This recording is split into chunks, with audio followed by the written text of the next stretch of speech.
Hai යාළුවනේ කොහමද? ඉතින් මම ඊයේ වීඩියෝ එකක් කරා ඔයාලට මතකද? බැලුවද දන්නේ නැහැ. අපේ ටයිටේනියම් කලාවේ අපි කරපු අපේ පිටියේ ටයිටේනියම් නදපු එක. ඉතින් ඒකේ අපි දැන් දෙවනි කෝඩ් එක කපලා පිලර් එක ගහලා ඉවරයිලා. මේ තියෙන්නේ ඔයාලට දකින්න තියෙන්නේ මේ තමයි දැන් පිලර් එක ගාලාට පස්සේ අපි ගත්ත ඩිසයින් එක. සාමාන්‍ය වලාකුළු වගේ ඩිසයින් එකක් තමයි අපි ගත්තේ අපේ සුදු අප්පයියා.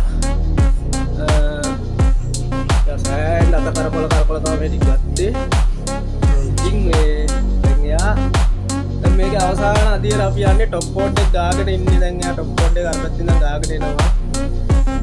අපි හැබැයි টොප් කෝඩ් එකට අපි ගෙනාපු කලර් එක මේ මැට් එක ගෙනාවේ පොලිස් එක නෙවෙයි. ඉතින් අපි ඔයාලට හෙට පෙන්නන්නම් මැට් පොලිස් එක කරලා টොප් කෝඩ් දාපු ඔක්කොම අවසානයේ අපේ පිටිය කොහොමද තියෙන ලස්සන කියලා. දැන් ඔයාලට වෙනවාද ලස්සනට වලාකුළු දැන් අද තියෙනවා හසි වගේ වලාකුළු වගේ තමයි අපි මේ පිටිය නිර්මාණය කරලා තියෙන්නේ. ඉතින් අපි ඔයාලට ඊළඟ දවසේ පෙන්නන්නම් මේකේ අවසානයේ කොහොමද වෙන්නේ කියලා.